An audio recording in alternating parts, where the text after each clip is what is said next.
orang yang lo gue baina wa bainallah, ya kan, lakum dinukum waliyadin. Ini interpretasi yang salah. Mari kita ajak orang yang tersesat, kita ajak, kita selamatkan. Orang yang papa kita pertolongkan. Orang yang lapar kita bantu beri makanan. Itu baru agama. Karena ternyata agama lebih banyak di kalangan perutnya orang yang lapar, orang-orang yang miskin, orang yang di sana ternyata ada agama, ada air mata, ada tangisan, bukan di orang-orang kaya ini. Kalau orang kaya sudah bermain dalam ruang logika. Zakat 2,5%, ya kan? Kalau kekayaanku 10 miliar berarti zakatku 250 juta. Tapi mana perwujudan? Ada orang yang zakat 250 juta? Ada?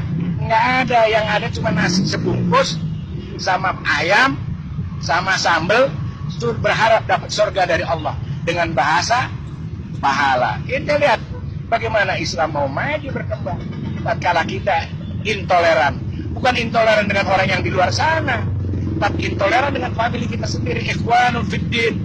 Dia sama-sama bersahadat, sama-sama mengimami Al-Quran, sama-sama meyakini malaikatnya, ya kan? Tapi perilaku kita tidak pernah menyadari bahwa ada orang yang kita bantu sekitar kita. Dia ditanya, antum siapa? Ana muslim. Tapi mana? Coba kalau Anda pakai teori saya. Anda punya kekayaan 10 miliar, dizakatkan 250 juta. Ya kan? 250 juta jangan dibeli nasi. Kita tanya, ada jiron kita ini orang kerjanya cuma bolak-balik. Tanya, Kif, antum apa kerja? Saya nganggur.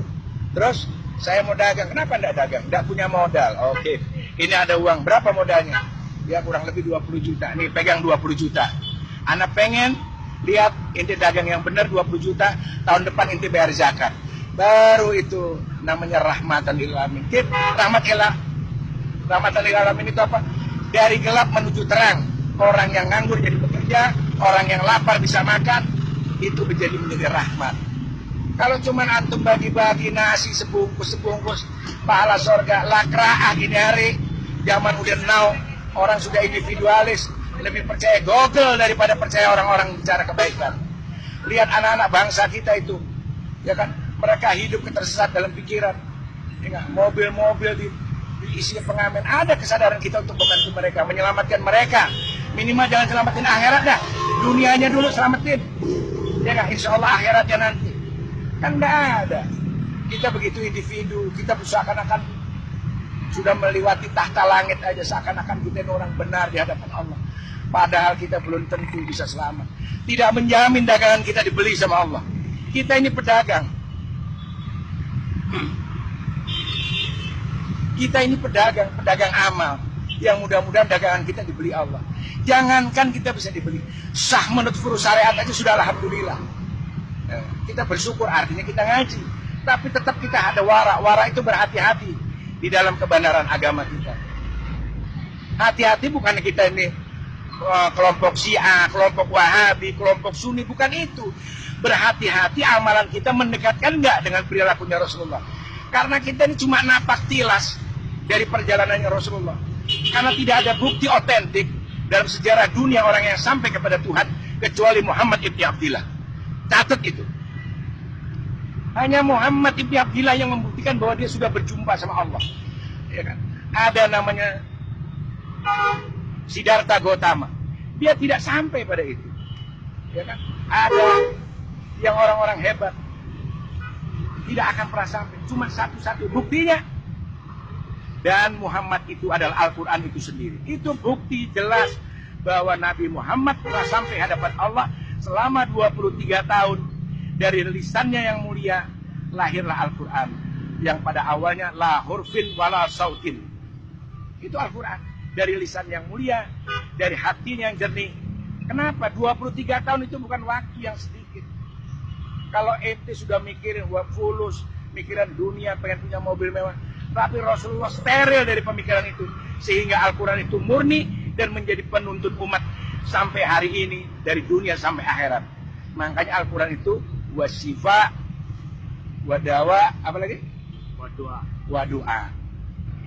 Itu karena kejadian hati Rasulullah. Jadi mustahil kalau otaknya hubud dunia, ya kan, masih senang-senang duniawi, nggak ada itu.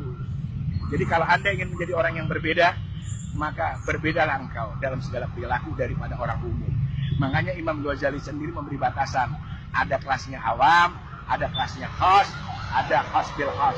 Ternyata khas bil khas itu awam itu adalah pola pikir, mindset cara berpikir kita. Maka di dalam ajaran agama lain juga ada. Namanya kasta, ada Brahma, ada Sudra, ada Waisya.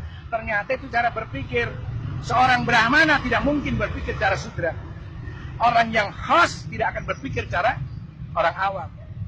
Jadi cara berpikir bukan status sosial. Nah, boleh jadi ente jadi orang tajir, dunia di tangan ente. Tapi kelas ente tetap orang awam. Makanya jangan heran banyak orang bahlul yang nggak tajir dia tajir. Nah, itu kelas. Jadi ingat bahwa khas adalah cara berpikir. Jadi orang yang cara berpikirnya intelektual, berbudaya, berkultur, bermartabat, dia akan menempatkan segala sesuatunya pada nilai-nilai terhormat. Tapi kalau antum memang orang rendahan, walaupun anda di pinggir jalan, ditaruh di istana sekalipun tetap anda rendah dalam berbudaya dan berkultur. Tapi kalau anda memang orang yang punya kelas, walaupun anda di pinggir jalan, tetap anda seperti mutiara di dalam lumpur, indah adanya. Assalamualaikum.